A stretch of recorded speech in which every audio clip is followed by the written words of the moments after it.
प्यारे बच्चों, आज मैं आप लोगों को कक्षा 12 के सामान्य हिंदी के काव्यांजलि का तीसरा अध्याय श्रद्धा और मनु पढ़ाने जा रहे हैं, जिसके रचनाकार जयशंकर प्रसाद जी हैं। जयशंकर प्रसाद,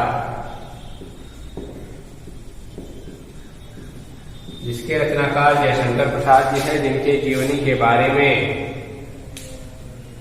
कल हम या पिछले वीडियो में हम बताए थे। आज इनकी रचना श्रद्धा और मनु पढ़ाने जा रहे हैं। इस रचना में गीत भी है, लेकिन उस गीत का जो पद है कोरोना महामारी के चलते सरकार द्वारा 30% कोर्स को कम कर दिया गया है, जिसमें वह गीत भी है, इसलिए उसको हम नहीं पढ़ा रहे हैं। इसके पहले का जो अध्याय दूसरा है,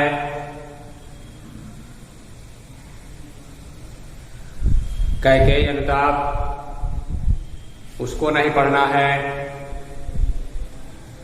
उस कैकेयी अनुताप वाले लेसन में गीत है जो उर्मिला से संबंधित है, जो लक्ष्मण की पत्नी थी, उसको नहीं पढ़ना है, इसलिए हम पढ़ा नहीं रहे हैं। कुछ बच्चों के दिमाग में यह होगा कि इस लेसन को क्यों नहीं पढ़ाया गया, तो इसलिए मैं स्पष्टीकरण कर दे रहा हूं। जिन को कोर्स से इस साल के लिए हटाया गया है उसको हम नहीं पढ़ाएंगे। तो श्रद्धा मनु हम पढ़ने जा रहे हैं, इसको ध्यान से आप सुनेंगे, बोर्ड पर लिखे हुए पद को देखेंगे, जो बातें बताई जा रही हैं उसको समझने का प्रयास करेंगे। देखिए, पहला पद है, कौन तुम संसित जल निर्तीर, कौन तुम संसित जल निर्तीर, तरंगों से फेंकी मणि एक, कर रहे निर्जन का चुपचाप, प्रभा की धारा से अभिषेक, मधुर विश्रांत और एकांत जगत का सुलझा हुआ रहस्य, एक करुणामय सुंदर मौन और चंचल मन का आलस्य। इस श्रद्धा मनु शीर्षक के माध्यम से जयशंकर प्रसाद जी उस समय का वर्णन किए हुए हैं जिस समय यह पूरी पृथ्वी जलमग्न हो चुकी थी। पूरी पृथ्वी पर जो जन जीवन था वह समाप्त हो चुका था। संयोग से हिमालय पर्वत के शिखर पर पुरुष के रूप में मनु और स्त्री के रूप में श्रद्धा, जिसको शत्रुपा के नाम से भी जाना जाता है, बचे थे। और यह भी कहा जाता है कि इन्हीं के द्वारा पुनः इस पृथ्वी पर सृष्टि का प्रादुर्भाव हुआ।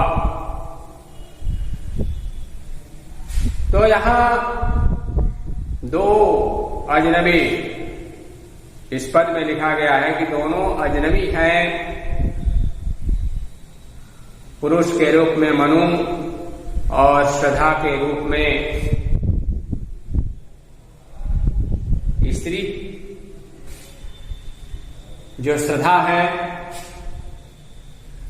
दोनों एक दूसरे से अपरिचित हैं। चारों तरफ सृष्टि जलमग्न है, जल ही जल दिखाई दे रही है। उस परिवेश में श्रद्धा जी जब ओर छोड़ नहीं पाती हैं तो घूमते हुए वह आ रही हैं। अचानक मनु को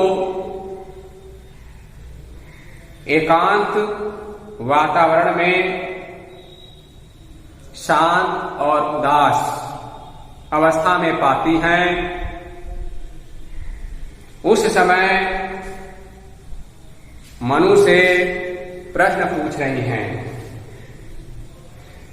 क्योंकि मैंने पहले ही बताया कि दोनों एक दूसरे के अपरिचित हैं, जान पहचान नहीं है। तो मनु से श्रद्धा क्या प्रश्न कर रही हैं, उस चीज को इस श्रृंगार छंद के माध्यम से लिखा गया है। श्रृंगार छंद, श्रृंगार छंद जब आ गया तो इसको हम जान लें श्रृंगार छंद किसे कहते हैं। श्रृंगार छंद जो 16 मात्रा वाला छंद होता है, इसमें 16 मात्राएं पाई जाती हैं। तो 16 मात्राओं वाला यह श्रृंगार छंद लिखा गया है। इस श्रृंगार छंद के माध्यम से कवि क्या कह रहे हैं, देखिए इसमें लिखा गया है। कौन तुम संसित जल में तीर, यहां से लेकर कौन से लेकर के तीर तक 16 मात्राएं हैं।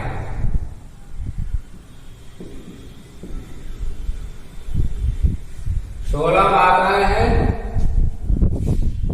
जिसे श्रृंगार छंद के नाम से जाना जाता है।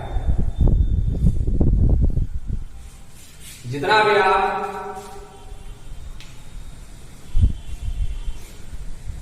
के सामने इस बोर्ड पर पद के चरण लिखे गए हैं, सब में 16 मात्रा है, गिन सकते हैं।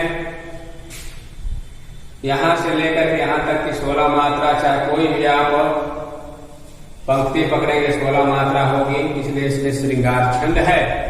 तो श्रृंगार छंद के रूप में कवि लिखे हुए हैं कि श्रद्धा जी मनु से कह रही है, कौन तुम, संबोधन का चिन्ह है।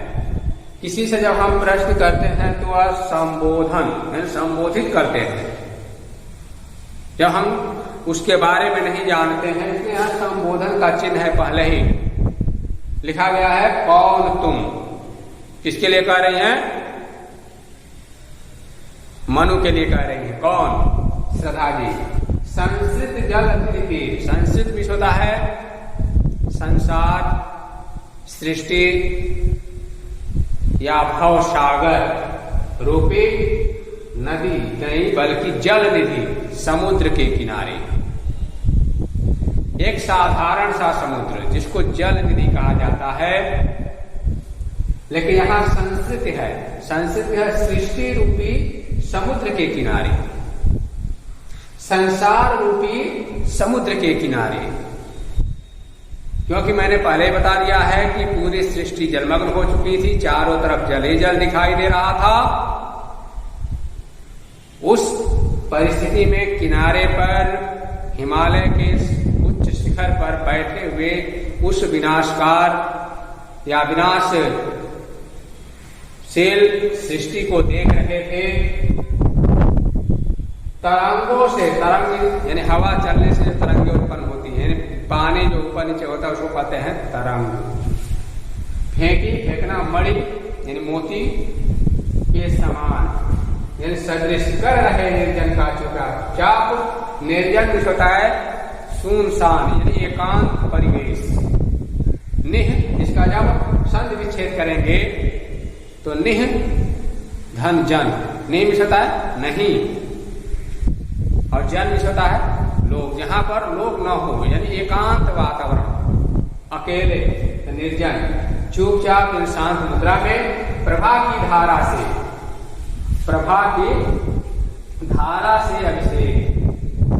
प्रभा कहा गया है, प्रभा किस होता है कांति, और धारा जल की जल धारा से अभिषेक किस होता है स्नान करना, या उसको बार बार मतलब क्या करना, देखना, या अभिषेक तिलक भी होता है और स्नान करने की भी बात की जाती है। तो इस अभिषेक का मतलब स्नान करना या तिलक लगाना या तिलक करना।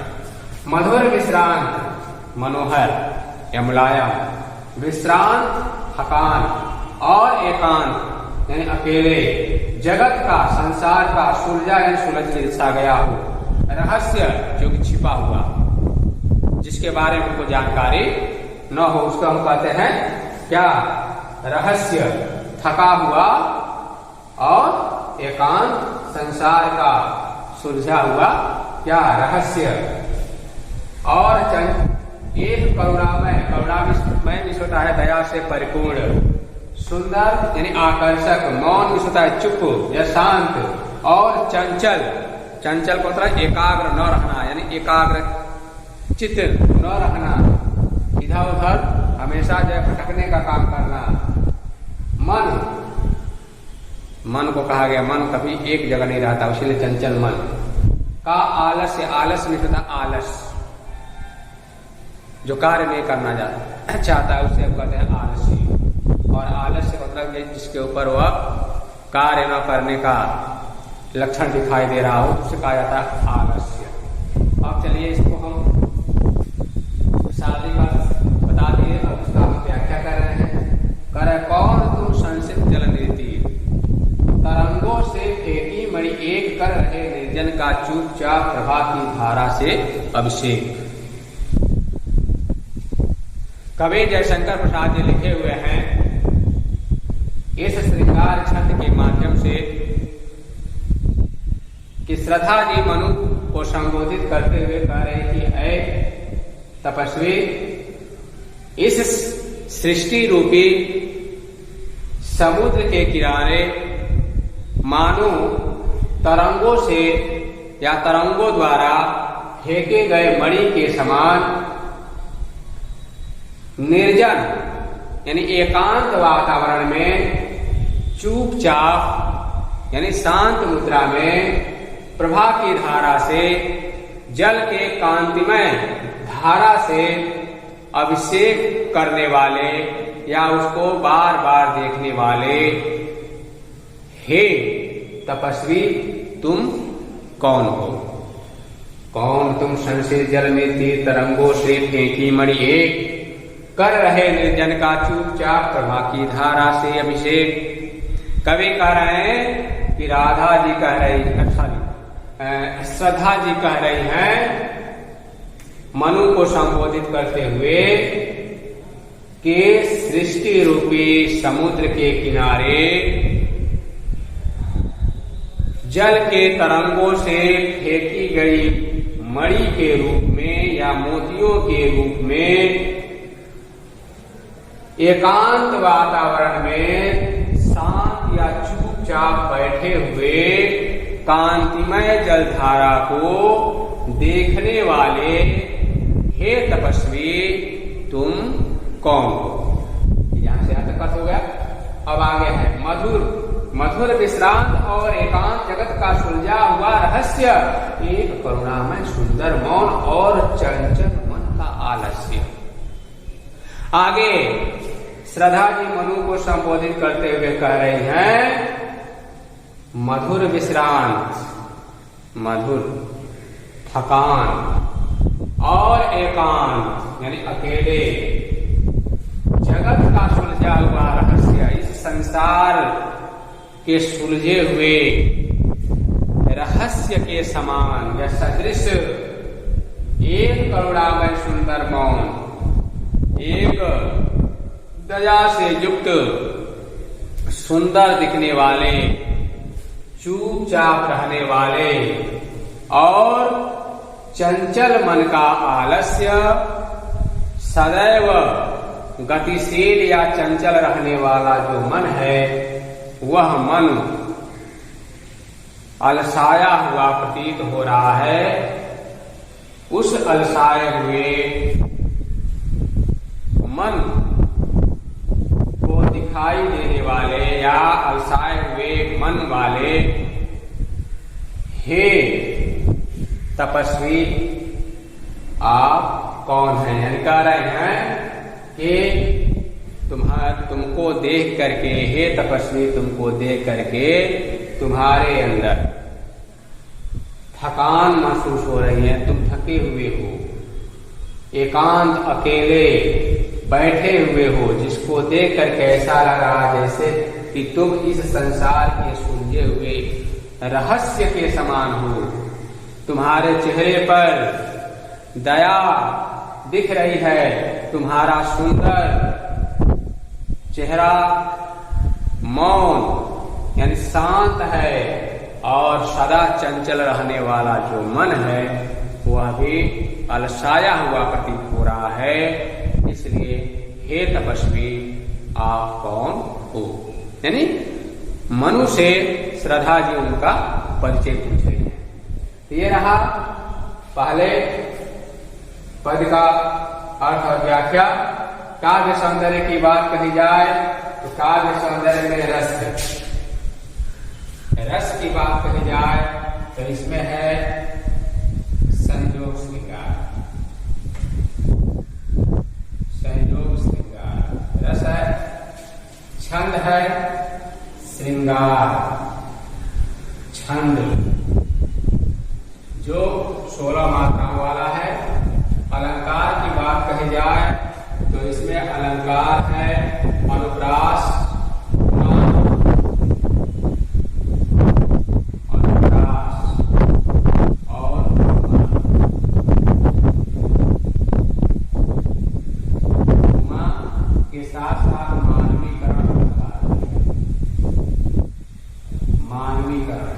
अलंकार।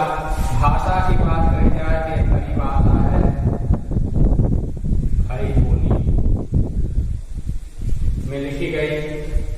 उसके बाद अगर यह देखा जाए गुण है तो इसमें गुण की बात करी जाए तो माधुर्य गुण है, माधुर्य गुण है। शब्द शक्ति की बात कही जाए तो लक्षण है। इस तरह इसका कार्य सौंदर्य रहा। अब हम आगे दूसरा पद पढ़ाने जा रहे हैं, इसको आप ध्यान से सुनेंगे। सुना यह मनु ने मधु गुंजार, सुना यह मनु ने मधु गुंजार, मधु करी का सा जब सानंद, ये नीचा कमल समान प्रथम कवि का जो सुंदर छंद, एक झटका सा लगा सहर्ष रखने लगे लुटे से कौन, गा रहा यह सुंदर संगीत, कुतूहल रह न सका फिर मौन। पहले पद में श्रद्धा जी मनु से प्रश्न पूछ रही हैं, उनका परिचय पूछ रही हैं। मनु बिल्कुल निराश अवस्था में, उदास अवस्था में, एकांत चुपचाप जलमग्न सृष्टि के कांतिमय जल को देख रहे हैं।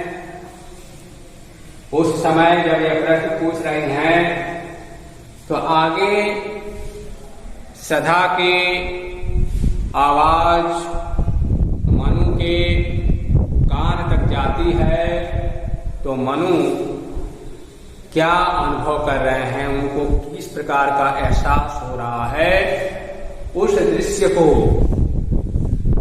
इस दूसरे पद के माध्यम से जयशंकर प्रसाद जी लिखे हुए हैं। कारण क्या, सुना यह मनु ने मधु गुंजार, सुना यह मनु यानी नाम है, मधु में होता है सुंदर या मधुर, गुंजार में होता है आवाज यानी श्रद्धा की आवाज में ध्वनि। मधुकरी, मधुकरी में होता है भंवरा, भंवरा नहीं बल्कि भ्रमरी, भंवरा में जो माला होते हैं उसको जो है भ्रमरी। मधु कर में होता है भंवरा, यहाँ मधुकरी है तो भ्रमरी या भौरी। का सा के समान, जब सानंद, सौ धन आनंद, सानंद दिया है ना, इसका संधि विच्छेद करेंगे तो इसका अर्थ निकलेगा सौ धन आनंद। सौ में होता है सहित और आनंद में होता है आनंद के साथ, यानी आनंद सहित। किए मुख नीचा कमल समान, मुख नीचा यानी कमल के समान, कमल के समान सुंदर मुख। प्रथम कवि का जो सुंदर छंद, प्रथम कवि किसको कहा जाता है, महर्षि वाल्मीकि को। महर्षि वाल्मीकि के द्वारा रचित, मानो ऐसा लग रहा जैसे कि यह सुंदर क्या है, कोई छंद हो। फिर क्या है, एक झटका सा लगा सहर्ष में रखने लगे लुटे से कौन, एक झटका यानी धक्का, सा लगा लग गया, सहर्ष, स में होता है सहित, हर्ष में होता उल्लास यानी खुशी। निरखने लगे, निरखने को तो होता है देखना, लगे लुटे से कौन, लुटे से कौन मतलब हारे हुए, ज्वारी की भांति। गा रहा या सुंदर संगीत, कुतूहल, रह न सका फिर मौन, कुतूहल की बात यहां पर कही जा रही है, तो कुतूहल रह न सका फिर मौन। तो यहां पर कुतूहल भी होता है जिज्ञासा, जानने की। अब इसका हम व्याख्या कर रहे हैं। सुना या मनु ने मधुर गुंजार, सुना ये मनु ने मधुर गुंजार, मधुकरी का सा जब आसानंद, किए मुख नीचा कमल समान, प्रथम कवि का जो सुंदर छंद। जैसे ही श्रद्धा ने मनु का परिचय लेने के लिए यह पूछा कि हे तपस्वी आप कौन हो, अपना परिचय दीजिए। उस मधुर आवाज को जब मनु ने अपने कानों से सुना, मधुर गुंजार, श्रद्धा द्वारा कही गई आवाज को जब मनु ने अपने कानों से सुना, तो वह आवाज मधुकरी का सा जब सानंद, यानी वह आवाज है भ्रमरी के आवाज के समान बहुत ही आनंददायक लगता है। यानी कहा जा सकता है कि मनु ने भ्रमरी के आवाज या गुंजन के समान आनंद देने वाले आवाज को मनु ने जब अपने कानों से सुना, तो अचानक उस तरफ उनका ध्यान गया। किस तरफ? जहां से आवाज आ रही थी, जिस दिशा से आवाज आ रही थी उधर उनका ध्यान गया। तो क्या देख रहे हैं? उन्होंने श्रद्धा जी को देखा कि श्रद्धा जी अपना जो है मुख नीचे की हुई थी, ताकि ये मुख नीचा कमल समान। श्रद्धा जी का जो मुख था कमलवत मुख, कमल के समान सुंदर मुख, वह पृथ्वी के तरफ था, अर्थात झुका हुआ था। श्रद्धा जी का कमल के समान सुंदर मुख पृथ्वी के तरफ झुका हुआ था, या अपने मुख को वह पृथ्वी की तरफ झुकाई हुई थी। जिस दृश्य को देख करके मानो ऐसा लग रहा था जैसे कि प्रथम कवि का जो सुंदर छंद, यानी प्रथम कवि अर्थात वाल्मीकि, महर्षि वाल्मीकि द्वारा किसी सुंदर छंद की रचना कर डाली गई हो, सुंदर छंद की रचना कर डाली गई हो। एक झटका सा लगा सहर्ष, अचानक उनको एक धक्का सा लगा।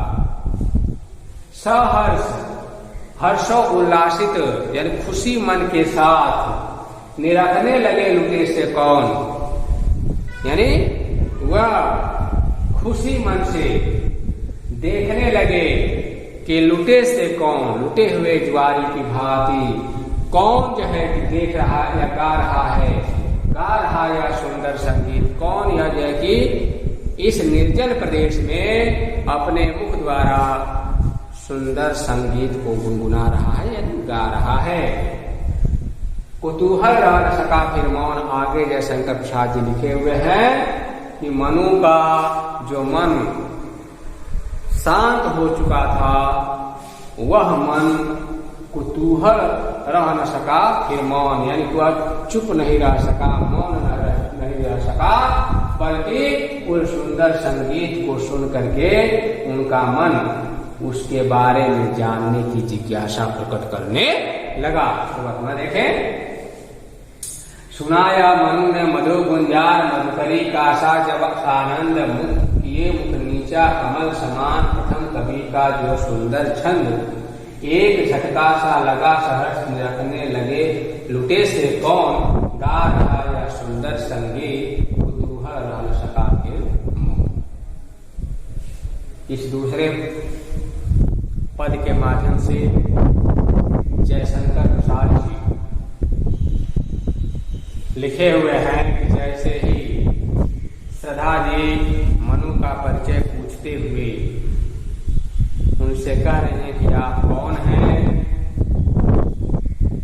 तो मनु का जो आवाज थी वह आवाज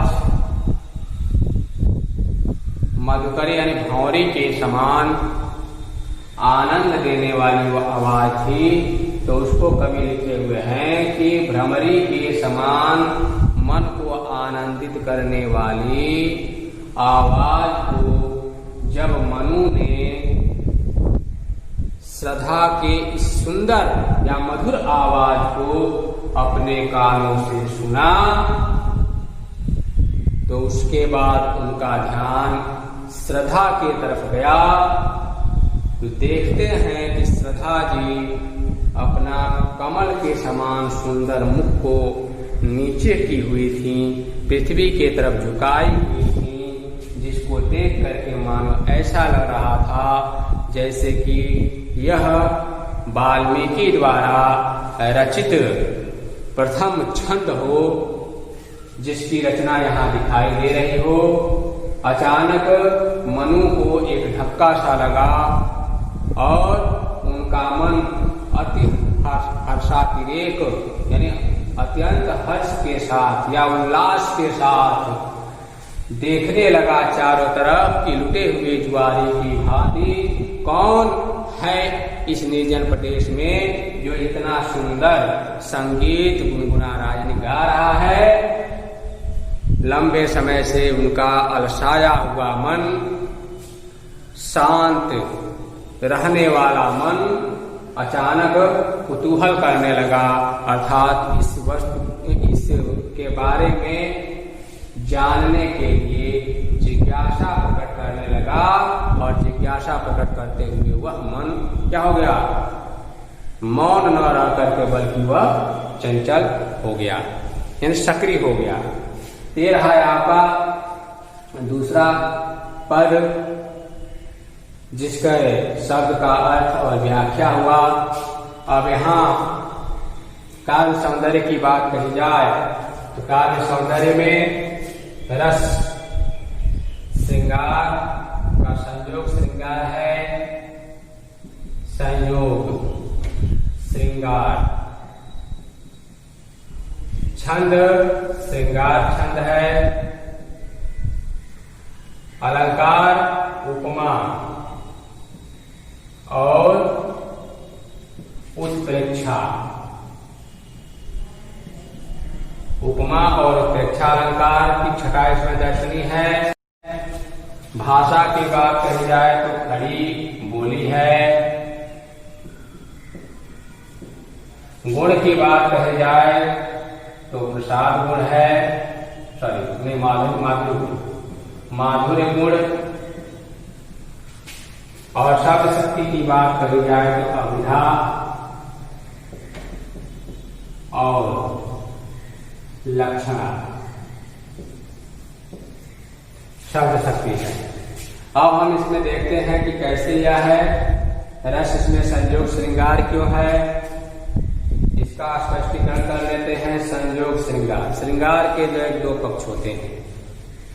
श्रृंगार रस जब पढ़ाया गया है या आप पढ़े होंगे पिछली कक्षाओं में, तो श्रृंगार रस दो तरह के होते हैं।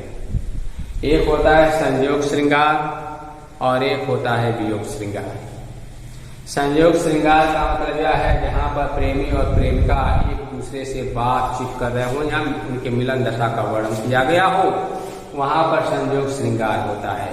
तो यहाँ पर श्रद्धा और मनु दोनों एक दूसरे के साथ मिलना चाह रहे हैं, बातचीत कर रहे हैं, इसलिए यहाँ पर संयोग श्रृंगार है।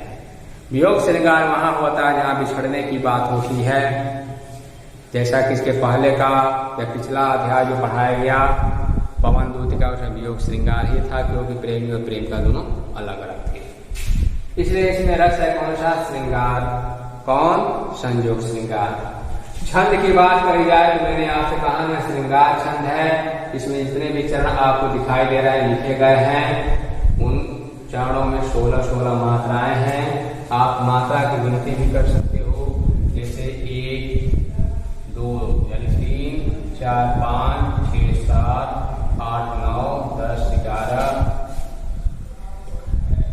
12, 13, 14, 15 और यहाँ एक और 16 गुंजार है। तो गुंजार बजाएगी या गुरु की मात्रा बजाएगी, यानी 3, 2, 5, 5, 2, 7, 7, 2, 9, 9, 2, 11 और 11, 2, 13, 13, 2, 15, 16।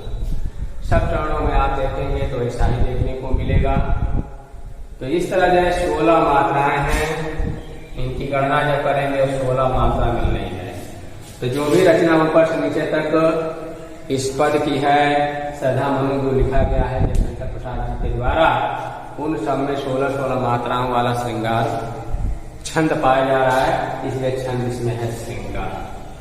अलंकार की बात कही जाए तो उपमा और उत्प्रेक्षा इसमें पाया जा रहा है कि उपमा कमल के समान, कमल के सदृश, यानी कि श्रद्धा का जो मुख है, मुख, उस मुख की सुंदरता को कमल की सुंदरता से तुलना की गई है, इसलिए इसमें उपमा अलंकार है। उसके बाद यहाँ पर यह देखा जा रहा है प्रथम कवि का जो सुंदर छंद, जहाँ पर मनो, मानो, जनो, जानो, जहाँ ये वाचक शब्द मिलते हैं वहां पर उत्प्रेक्षा अलंकार होता है। क्योंकि कमल के समान सुंदर मुख को श्रद्धा जी भूमि के तरफ की हुई हैं, झुकाई हुई हैं, तो उसको देख करके इसमें लिखा गया कि मानो ऐसा लग रहा है, मानो शब्द आ गया ना, मानो ऐसा लग रहा है जैसे कि प्रथम कवि महर्षि वाल्मीकि के द्वारा सुंदर किसी छंद की रचना की गई हो, इसलिए इसमें उत्प्रेक्षा अलंकार भी है। भाषा की बात करी जाए तो खड़ी बोली में लिखा गया है, इसमें कोई ऐसा शब्द नहीं है जो शब्द देहाती भाषा में हो, उर्दू भाषा में हो, ऐसा कुछ नहीं दिखाई दे रहा है। इन सब जगह की शुद्ध खड़ी बोली में लिखा गया है, इसलिए भाषा खड़ी बोली है। गुण की बात कही जाए तो मैंने आपसे कहा जहाँ प्रेमी और प्रेमिका के मिलन या विछड़न की बात कही गई हो, वहां पर हमेशा माधुर्य गुण ही पाया जाता है, तो गुण है माधुर्य गुण। शब्द शक्ति की बात अभिधा और लक्षण इसलिए है क्योंकि इसमें जो कुछ न कुछ लक्षण स्वरूप यानी गुणों को दिखाया गया, गुणों को प्रदर्शित किया गया है, इसलिए इसमें अभिधा और लक्षण शब्द शक्ति देखने को मिल रही है। तो आज के इस वीडियो में मैंने आपको श्रद्धा मनु का पहला और दूसरा पद पढ़ाया। अब इसके आगे का नेक्स्ट जो पद है हम अगले वीडियो में फिर पढ़ाएंगे। तब तक के लिए